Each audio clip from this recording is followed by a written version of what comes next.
please subscribe and don't forget to press the bell icon to get notified whenever we upload a new video. Okay, 91 points on the Nifty, 10,944 is where we're at. Ashwani and Mitesh are with us to tell you what to do now to reverse and make money tomorrow. Gentlemen, good afternoon, welcome back. Ashwani, first up, what would you recommend? See, first of all, people should note that all 20-30 point dips we had two today are getting bought. So buy these dips with confidence, with the idea that the trend is there to bail you out, which is very different from the market we had 3 days back. Having said that, individual stocks, VIP Industries a buy with a stop of 415, target of 440. Maharaja Battery is a buy with a stop of 820, target of 845. And PVR is a buy with a stop of 1400, target of 1465. Ashwani, I'm noticing that, calls to take home, you're right now going with mid caps. What about the biggies themselves? I mean, if this is the real deal, and today, all day, the indication we've got is that this is looking solid. Then on the large cap side, how should one be approaching it? Do you go back to the HDFC Twins, RIL, or, can you look at, beyond these pockets of financials as well? See, my sense would be that if you've had about 200 points in the last 2 days, maybe tomorrow could be more of a mid-cap day. So, but in any case, everything was in a 2-month range. So you can go with HDFC, HDFC Bank, RIL. All those large guys are also breaking out of, narrow ranges. So chances are this will be fairly across the board, and that is what makes this rally good. It's not one sector or just one market cap, the other one is going down. It's a fairly broad-based rally. So I think mid caps, in fact, could show much larger catch-up once people realize that the market is getting away from them. Mitesh, what would you be doing? Yeah. I'll take 2 buy calls. In fact, GAIL was a buy call. I think a few minutes back, the stock was trading slightly lower. So if it dips a bit, I think around 360, 361 would be a good entry point. Keep the stop at 352. Look for targets of 385. That appears to be giving some kind of a strong breakout and starting a trend on the upside. And PFC is more of a BTST call with a stop at 74.5 for targets of 77. Okay, fair enough. Neeraj, just to come back to you with some stocks as well. On the mid-cap side, any specific sort of names that you've come across? And on mid-cap IT in specific, if I could ask you for your view on Hexaware, that stock had a tremendous rally yesterday, and today it's undoing some of those gains. Yeah, actually, I am positive on mid-cap IT, but then Hexaware is not among my preferred stocks. We like stocks like Mindtree or a Persistent, NIT Technologies. These stocks have given a very good return if you see over the last six months to 1 year. So, the valuation has definitely become expensive. So one should wait for dips to buy some of these stocks. So I would be looking at these stocks only like Mindtree and all, which are good to buy on dips. But Hexaware definitely not among the stocks that we track. Okay. Neeraj is with us, stays on with us. We also have Kunj Bansal of Sarthi Group with us. Kunj, good speaking with you. From the last time that we chatted, you were just telling me before we hit air that you've you've launched a PMS and you're looking at an AIF, etc. as well, right? Yeah, that's right. Yes. My question is, so you're obviously doing a lot of meetings and meeting investors, and especially the kind of people who put money into these kind of funds. What is the mood like out there, investors? Potential investors. Rather. Sure. So it's in a way strange, or maybe not strange. I'll just cite you an example. Hardly about 10 days ago, let's say, to be specific, on 28th and 29th of June, when we had the derivatives expiry happening and market was at its low, and those ASM, advanced surveillance mechanism of SEBI, were coming in place, and there were some additional margins and all those conditions were being put. The talk was amongst all the market participants, and when I say market participants, I obviously include myself as well, that market is not going to recover, and now these ASM mechanism will have additional pressure on the market. The indices were coming down, especially mid and small cap. And now today in hardly 10 days, 10 working days, maybe 6 trading days, the scenario has completely changed. From yesterday and today, we have also seen participation coming in from mid and small cap.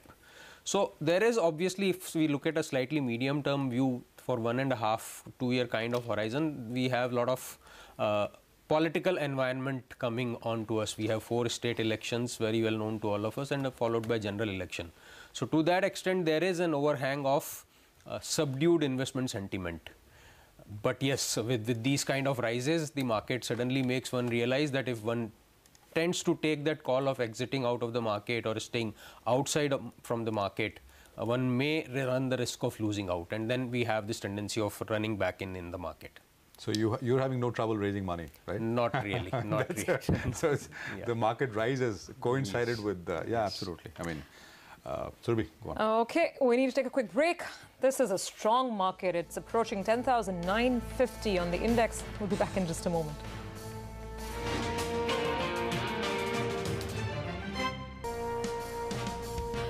Okay, this is building and how. Now, when was the last time you saw such a solid chart on the index? And it's not just the Nifty alone, it's also the mid-caps, you'd have to say. I mean, the breadth is really strong. Pull up the advanced decline ratio as well. Those lines are, you know, nicely diverging away. You've got over 1,400, almost 1,500 stocks advancing, just about, 622 stocks on the declining side. 10,950 is now getting taken out. It's a swift move. Pull up IDBI Bank. All kinds of stocks are moving higher now. IDBI Bank, when we started the show, was slightly negative, and now that stock's surging 10%. Vijaya Bank, lots of names actually. Pull up CG Power as well, Adani Power. There's a huge list of movers and shakers out there. This is strange, Surabhi, because it didn't react, right? I mean, I was actually specifically pointed to and said that look at the price reaction. It's not budged, and suddenly I'm talking about IDBI Bank. Yeah, 10%. There's a 10%. So you know, Mr. Tulsian actually pointed out when we were speaking with him that maybe the price discovery could happen around the 58, 59 rupee mark. So it might not be a bad idea to buy now and then tender in the offer if it happens. That's just simple arithmetic, right? If you're going to go by the 6-month pricing formula, then you're likely to get a price which would be, of course, you know, above where we are today. Yeah, it's 26 weeks or 2 weeks, whichever is higher. So that if that is about 59, 58, then it might work. Yeah. But as I said, you know, this is again something that Sapna is picking up that the government is of the view right now. Yeah. By the time it reaches the cabinet, we don't know. It's actually moving, I mean, higher even still, 5 rupees, 6 rupees. Well, that's the market. Speaking of the market, it is a full, century on the Nifty. 10,955. We've got Nigel in. He's been looking at the F&O data for us as well, and some interesting points there. What market, what an afternoon, Nigel. Absolutely, what an afternoon. We're the highest levels we have seen since February 2018, and things are looking very, very good on the whole. But Prashant and Surabhi, remember we were getting into this trading session with the FIs massively bullish. They bought big amount of index futures yesterday. They bought calls and they wrote puts, telling you they're expecting some kind of follow-through. And the follow-through comes right up today itself. Now, if you look at the Nifty futures, over there, the premium hasn't expanded over there. But if you just take a look at it, and the Nifty bank futures, over there, there was a big discount. Now, that discount is narrowing in. So if you just take a look at it, you know, yes, the Nifty is outperforming the Nifty bank, but the premium on the Nifty, that hasn't moved higher, while on the Nifty bank, the discount has narrowed down. So just keep that in mind, because some of the short positions could start getting closed out. And in an uptrending market, you always look on the put side and the nearest possible puts. To take a look at the kind of addition we have seen. The 10,700 put, well, that was always seeing addition. But the 10,800 put added more than 15 lakh shares. And in the last 1 hour odd, the 10,900 put as well. The addition over there has been massive, telling you that the put writing is clearly evident. On the upside as well, if you take a look at some of those calls, some of those call writers, they are packing their bags and they're getting out of the market. Case in point, the 10,800, 10,700 calls, both of them are seeing unwinding. Finally, all technical levels have been conquered. So now, if you're looking at a technical level, the nearest possible one would be the 50 DMA. That's a good 200, 220 points away from current levels. So bulls definitely in control. I'll be waiting by to see what the F&O data comes up at the end of the day, because yesterday the FIs were extremely bullish. I haven't seen that kind of bullishness for the last couple of months at least. Back to you. Okay, Nigel, thanks very much. That's a comprehensive wrap of what's happening on the F&O side. I mean, and indications that provides us for analyzing the market. 100 points still sticking on the board. 10,953 is where we're at. Kunj, so you're getting handed over money to put to work. Where are you seeing opportunities?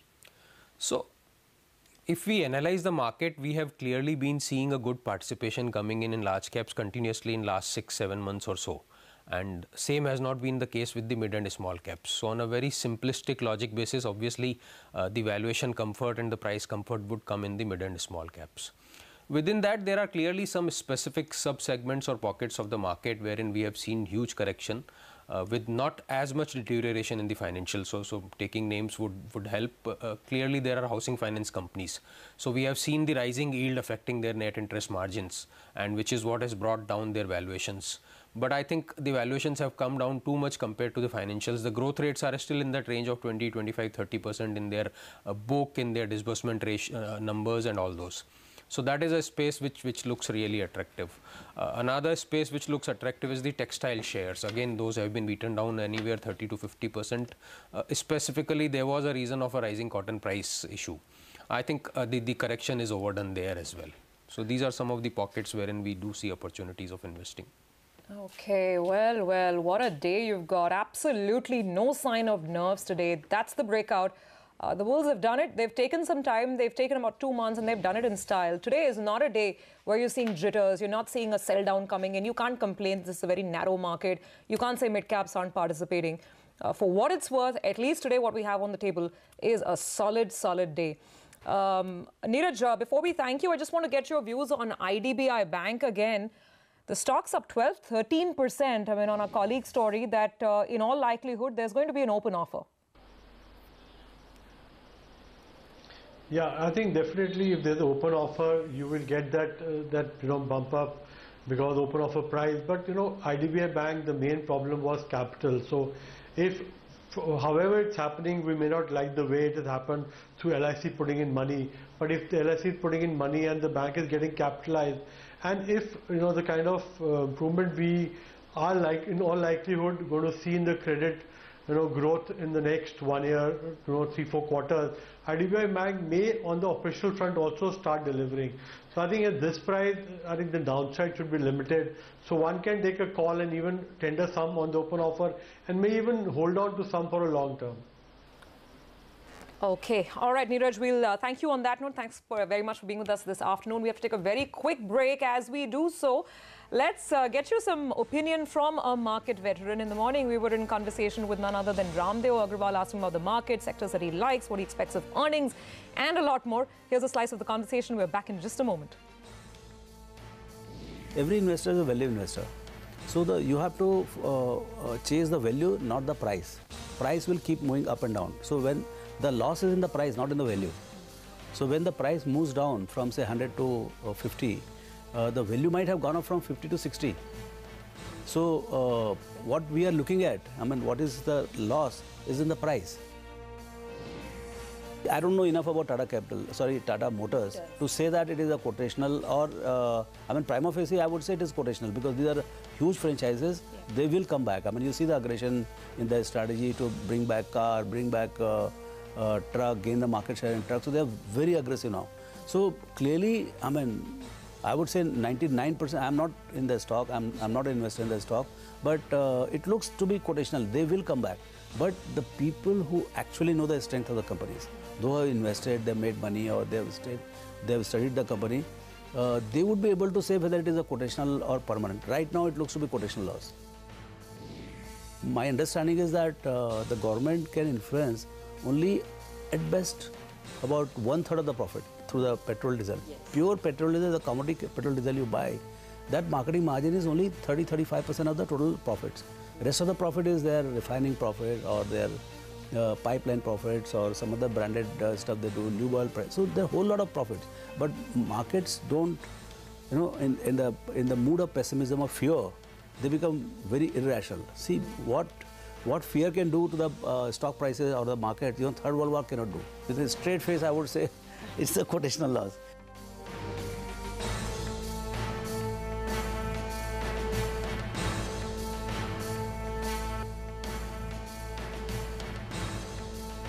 Well, look at that. That's a green screen, all right. Ashwani, now what's the takeaway and how would you approach this market tomorrow onwards, now that we are here?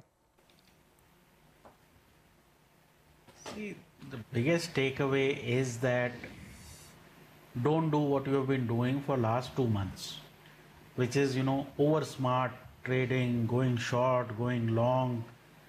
In this market, the guy who holds on will make money because the market is expanding.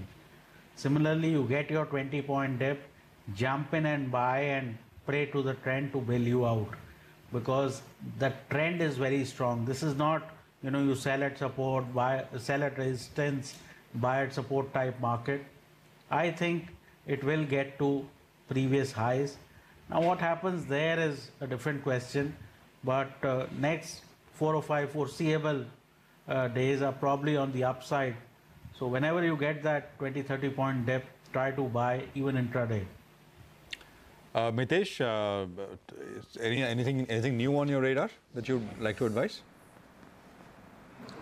I think, Reliance is something which is very interesting, and possibly when I talk about this breakout about 10,900 and, heading towards 11,070, I think Reliance getting past this 1,025-30 zone would be the leader. I think once it sustains above these levels, then I think 1,100 could happen here very soon. So I would possibly accumulate slowly right now, add on slowly, but once it gets past the 1,030-35 mark, possibly be aggressive over here and take a 25-point kind of stop loss for a 70-80 point kind of rally on the upside. Okay, all right. Well, we're going to be closing out what has been an extremely strong day for the market. It's been a painstaking process, painstaking 2 months, but the bulls have finally broken through the intraday high levels after the Karnataka Assembly election results we got. Question is what next, really? Well, for what it's worth, I think today, Prashant, you can't fault the mood or the move in any way whatsoever, right? Oh, absolutely. I think, from the recent close, the Nifty is up 3.5%. And we're about 2% away from the all-time high. Important point. Every 2 dips and both dips were bought today. So, by the way, I just want to point out, I'm so sorry to butt in as we are closing out. Those are very important flashes on your screen as well. This is the Allahabad High Court ruling on the Feb 12th circular of the Reserve Bank of India. Remember, power companies, the Power Association had moved the court seeking a relief. This was essentially to ensure that stressed power assets don't land up at the NCLT. In fact, we'll have to look at that news in greater detail because it seems that the court has not completely given the power companies what it wants. We're going to be back on that story in just a minute, but 40 seconds. We're at close. Let's just look at the close, and so you basically have, sector-wise, energy, real estate, metals doing the best. 96 points higher. I'm just going to list out large caps as always, and then we go to mid caps. GAIL, top of the list, 5%. Mitesh actually had a call earlier. Hindalco, 3% higher. Reliance Industries, Mitesh mentioned that just now, 3% higher. Coal India, 3%. Wipro, about 2.5%. Eicher Motors, 2.5%. Yes Bank, 2.5%. Bajaj Auto, Tata Steel, and HDFC Limited were the other gainers. So it's a pretty green-looking day as far as Nifty stocks are concerned. On the downside, HPCL, IOC, IndusInd Bank, Bosch, Kotak Bank, all about 1% lower. But just 4 or 5 large names with cuts of 1% each. Otherwise, between 1/3 and 0.5% odd cuts through and through. So this is essentially the large cap picture, but lots more in small caps and mid caps. Oh, it's a phenomenal day for the mid cap market as well. I'll start with IDBI Bank. That's really been the stock of the last hour. Gains of almost 12% as we are 13% as we are finally closing out. Our colleague Sapna reporting that an open offer is going to be made by LIC. And that's what moved the stock today. Some other names that stood out. Recent listing, Mishra Dhatu was up 16%. Smart moves on some of these stocks. A couple of names from the small cap arena. Trident about 12% higher. Paynar Industries about 12% on the higher side. Max India has seen a 7% up move. Then some of the usual names like Granules looking very, very smart indeed. About a 5% up move on Granules. We've had a solid move on Havells as well today while we're talking about big stocks. Let's put in Havells, 3.5% last I checked. Yeah, that's what we have. Shriram Transport Finance, 5.5%. Chola Mandalam, L&T Finance. So some of these NBFCs have also had a very good session, including the biggest of them all, obviously, the Bajaj twins. Bajaj Finserv and Finance anyway have been quite up and about today. Then I get back to the mid caps. We've had a good session for BEL, 4.5% up. Adani Power, 4.5% on the upside as well. These are some of the main gainers.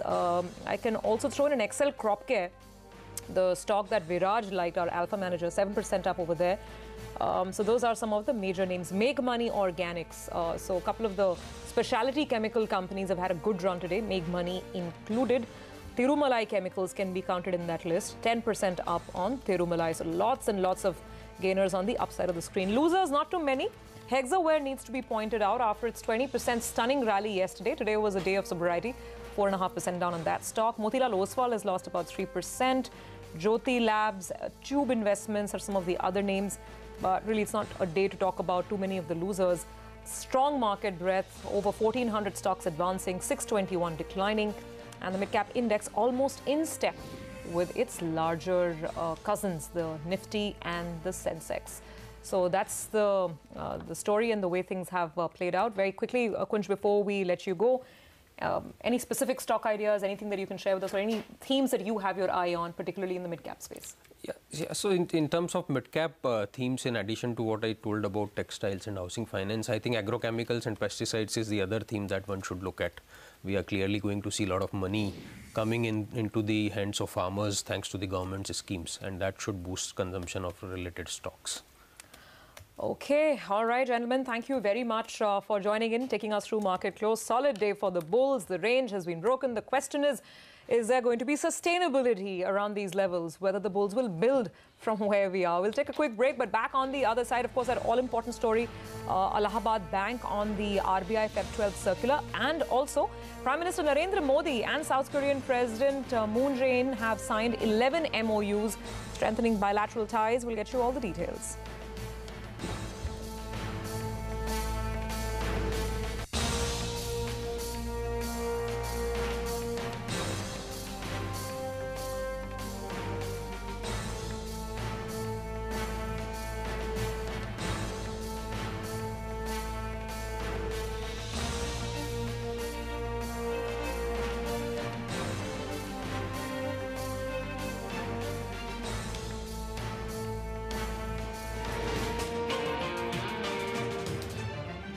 Welcome back. Now let's address that all-important story that's come in from the Allahabad Bank, where aggrieved power companies, or power associations rather, had moved the Allahabad High Court seeking some relief from being dragged to the bankruptcy court in accordance with the Feb 12 circular of the RBI. Lata is here to decode for us what's happened and what the details are, Lata. Well, the important point is for the Reserve Bank, it's a victory because the Allahabad High Court did not stay its circular. Just for a brief backdrop, in the May 31st hearing, which was the first hearing of this case, a bunch of power companies had taken the Government of India and made RBI a party to it, saying that the RBI rules require that if the stress is not resolved, it be taken to NCLT. But their problems are not theirs, but the making of the government itself, and therefore they should not be punished for it. The court had given credence to whatever they said and had stayed the RBI circular for a month, asking the government, the finance ministry actually, to call a meeting of RBI, power ministry and the power companies and resolve the issue. Today, the government made the submission that they did have a meeting on the 21st of June and all parties were called, and they asked for time for 4 weeks to present a summary of that meeting, a report on the meeting. The Reserve Bank said that the meeting did happen, but the stay on their orders, which was granted on May 31st, should be vacated because that stay was anyway till the meeting was conducted, and the meeting has been conducted. It said that no consensus was reached at the power meeting, and therefore banks should be allowed to just follow the law. If a particular company required to be taken to IBC, they should be free to, and no stay should be placed on the bank's actions. The IBPAI said that the meeting took place, the government promised action, a consensus was reached, and therefore the stay should be extended till the government comes out with its report or with an amicable solution. But it looks like after all this hearing, it's the RBI's case that was heard and maintained by the High Court. The High Court's ruling was no extension of the stay. Banks can take companies to, follow the IBC, and the companies can at that time seek appropriate relief. And they also tagged there were three parallel cases filed against this circular, one by the Association of Power Producers, one by the Indian Power Producers Association, IPPA, and another by Prayagraj, that power company. they tagged all of them together and granted the next hearing on July 18. But for us, the headline is that banks are now free to take power companies to IBC. No stay on any of RBI's circulars. Okay, so this round definitely goes to the RBI. Thanks, Lata, so much for that. Well, let's move to some other stories as well. South Korean President Moon Jae-in as well as Prime Minister Narendra Modi have signed a whole host of MOUs today to strengthen Indo-South Korean bilateral ties. My colleague Parikshit Luthra is now joining in with the highlights and the details of the day. Parikshit? Prime Minister Narendra Modi held detailed discussions with President Moon Jae-in right here at Hyderabad House, and the focus clearly was on the Korean Peninsula and enhancing the economic and trade partnership between the two countries. The Prime Minister emphasized that they were concerned about North Korea's proliferation linkages with Pakistan, and this was discussed in detail. The Prime Minister said that India was ready to do whatever was required to maintain peace in the region. The South Korean president said that India and South Korea will now cooperate more actively in this regard, and they will keep discussing developments in the Korean Peninsula at the highest level. Both countries decided to upgrade the comprehensive economic partnership agreement that is already there between the two countries, and they have decided to raise bilateral trade, and they set a target of $50 billion from $20 billion as it stands currently by 2030. 11 agreements in total were signed between the two countries, and perhaps the most crucial of them all will be the Future Strategies Group, where India and South Korea will look for ways in enhancing partnership and cooperation in the field of artificial intelligence, big data, 3D printing and other niche areas. The South Korean leader also invited Prime Minister Narendra Modi to visit South Korea in 2020. With video journalist Pradeep from Hyderabad House in New Delhi, this is Parikshit Luthra. All right, let's move forward now. The first reaction from the regulator, IRDA, on the LIC-IDBI deal has come through. And that's even as, of course, our colleagues have been getting you inputs that an open offer might be the likely outcome in this deal. Well, speaking to my colleague Yash Jain, IRDA's officials gave some clarity on the various facets of the deal and mentioned that it is an investment that will have to be subject to timely investment rules. IRDA board has approved it, and while approving it, what is it that we have looked into? Right. The first thing that as a regulator we have to look into is the conditions under which the insurance company wants to increase its prescribed limits. You know, the limits are 10%, 12% and 15% depending on the AUMs. In case of LIC, it is 15%. So beyond 15%, if at all they have to invest, they have to come to us for approval. Right. And also give justification. Why do they want to? On that background, when this proposal came, we thought that if it is ultimately going to benefit the policyholders, why should we not allow it? One. Second is, nowhere LIC mentioned that they want to own a bank. Okay. Although in media, print as well as, on TV, a lot of discussions took place that they want to own a bank, it will become LIC-IDBI banks, but there is no substance in that. Okay. They never said that we want to own a bank. They wanted to make it an investment in IDBI bank. Now the question is, at any point of time, if you make investment, then you should be in a position to bring it down as well, and at appropriate time. Okay. That is exactly what we advise them, that it's not that you should continue to hold 51% till eternity. You have to bring it down. Whether it's only given to LIC, or if tomorrow some other insurance company wants to come, whether we can give that. The answer is yes. Because the regulations prescribe that anybody, any insurance company which wants to increase beyond the prescribed limits can come to. No company has come to us at this stage other than LIC. Right. What are the other synergies which you think LIC would really benefit from IDBI Bank at this point of time? See, the first important thing is money is not going to government. Right. Money will be going to IDBI Bank, and it will help them in restructuring their assets and all that, you know. Indirectly. It's not going to government. It's not a disinvestment plan of government. Right. Bear it in mind. Right. Because that is also something which was talked about in media wrongly. Exactly. Second is, see, as a LIC is a leader in insurance, no doubt about it. Of course. You should be a leader in all branches of insurance. Take example. in case of bank assurance. LIC is not a leader. Of course. They want to be a leader in that as well. You cannot say that I am a leader only in case of individual insurance, I am not a leader in other. No. You should be a leader everywhere. And from that point of view, they thought that if we have some sort of better relationship, closer relationship with IDBI Bank, there are almost 2,000 branches of IDBI Bank. If they market the products of LIC, their share in bank assurance will also go up substantially. As far as the valuation is concerned, of course, that will be determined at a later stage. But the value of the assets which IDBI Bank really gets to LIC, do you think it was an attractive proposition for LIC? Because again, one needs to understand that IDBI, a substantial part of its assets are non-performing. That way, do you think it made an attractive proposition? See, Jay, to be frank with you, let me say these are not the opinions of a regulator. Right. These are my personal views. Because, see,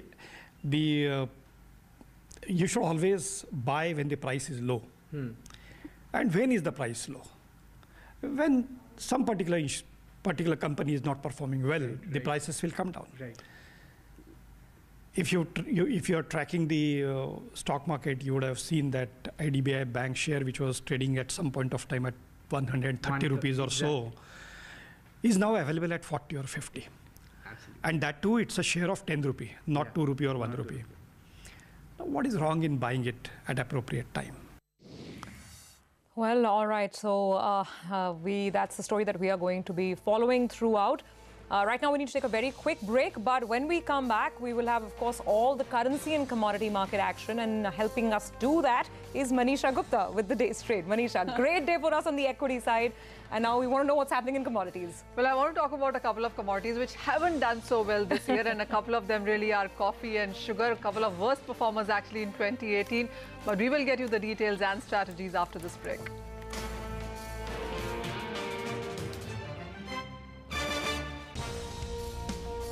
Welcome back. Let's get chatting about commodities now, and a couple of agriculture commodities where we are looking at a huge surplus in the global markets, and that is the reason we have seen a constant decline in these as well.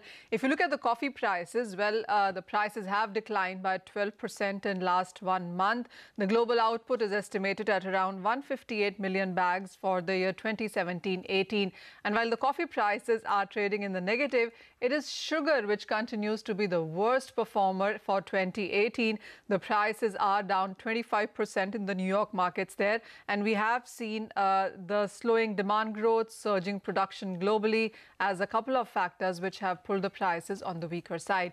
Let's get discussing about both of these with Carlos Merar-Zeno, who's Senior Commodities Analyst at Rabobank, and he joins us on the phone line right now. Carlos, hi, good to have you. Let's start with coffee first. And, we have seen the global output estimates on the higher side, while, of course, the Arabica output has seen a decline. The Robusta output has seen a rise of 11.5%. What is your sense, really, about the global demand-supply numbers as they stand? Yeah, I mean, I totally agree with the latest ICO numbers in terms of, yeah, we are having a deficit in the current season, but the current season shows the 17-18, that's because of off-cycle in Brazil. And however, when we go into the following season, which in Brazil starts right now, we are seeing a large surplus. Brazil is having a record crop. Is producing an enormous amount of Arabica and also a very good amount of Robustas. That crop is coming now, it's being harvested now, and the peak of the crop is coinciding with a very weak Brazilian real, which is, mounting downward pressure on the Arabica market in particular. What is your sense? Have the crop numbers been factored into the prices right now, or are we looking at further bearishness even from here on? I think all the bearish pressure is mainly from the macro side, especially from the Brazilian real, but also from other commodities. You mentioned sugar has been dropping. We saw a 20% drop in soybeans because of the trade tensions between the U.S. and China, et cetera, et cetera. So I think the downward pressure is mainly on the macro side. On the supply-demand balance, we have, if we add together 17-18, 19-18, supply demand, we are looking at a fairly balanced market actually. So on the supply side, yeah, big crop in Brazil, but actually demand is doing very well. So it sort of balances it out.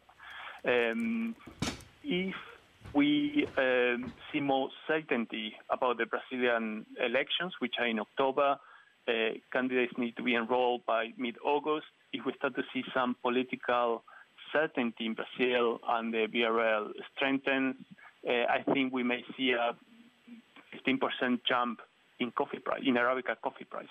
15% jump in Arabica coffee prices from these levels is what you're estimating? Yes, that's right. Okay.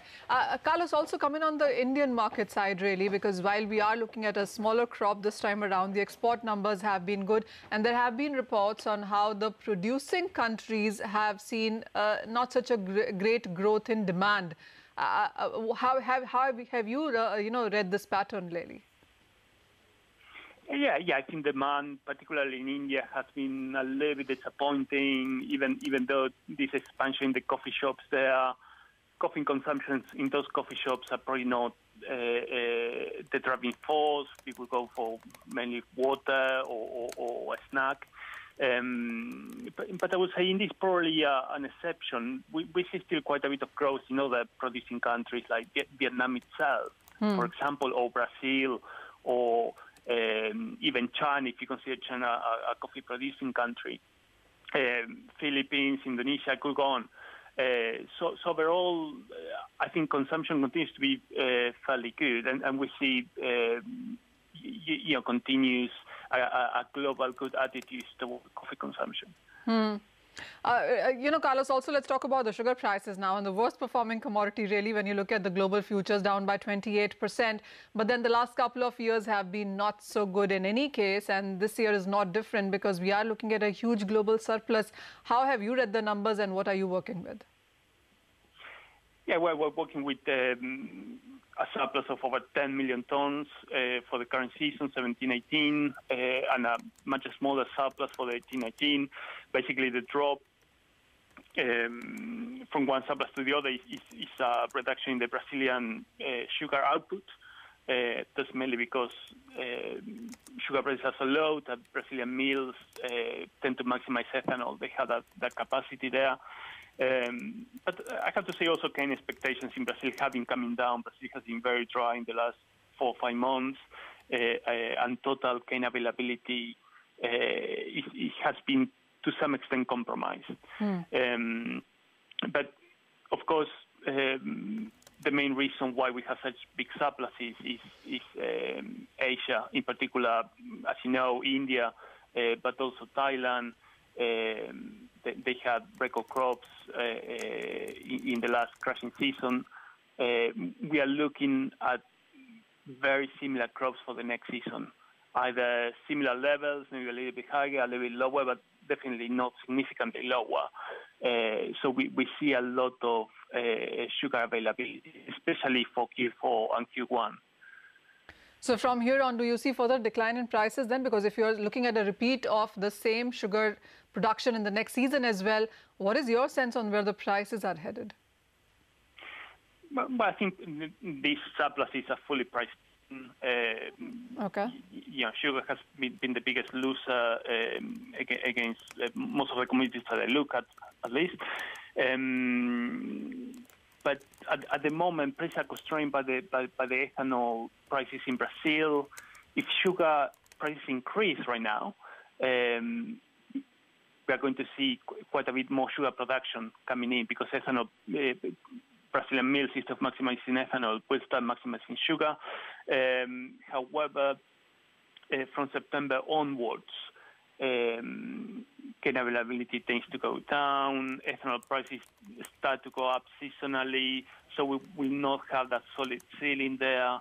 And I think from September onwards, there's a chance for a little bit of an increase in sugar prices.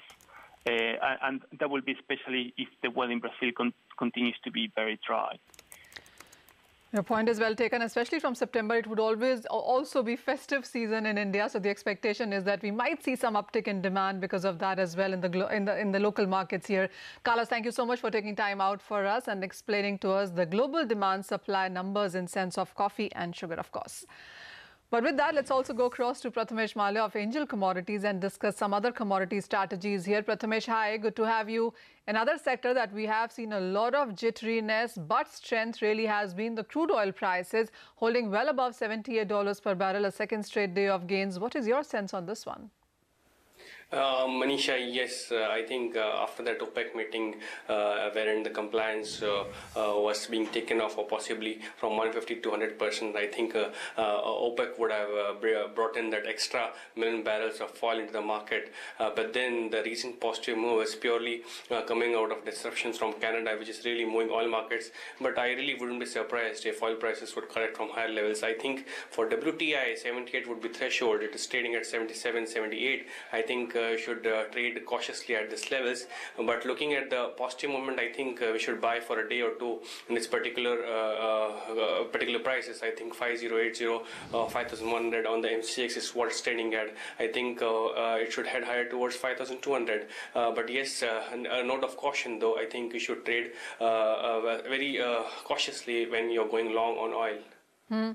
Also, how are you looking at the metal space? Because while of course we have seen some buying, how sustainable is it? Are you encouraged to buy at these levels, or do you think with the kind of fundamentals we are dealing with, it perhaps wouldn't stay here so long?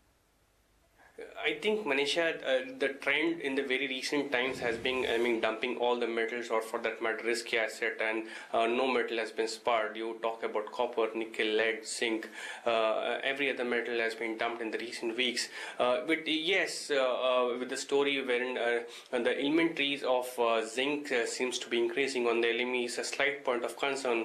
But on the other side, copper being so down, it's really does not really give me a sense that possibly it would go further down. But taking at the recent move, I really wouldn't buy at these levels. But just for a trading strategy, I think 445 and 450 levels are two cautious levels if you're looking for copper.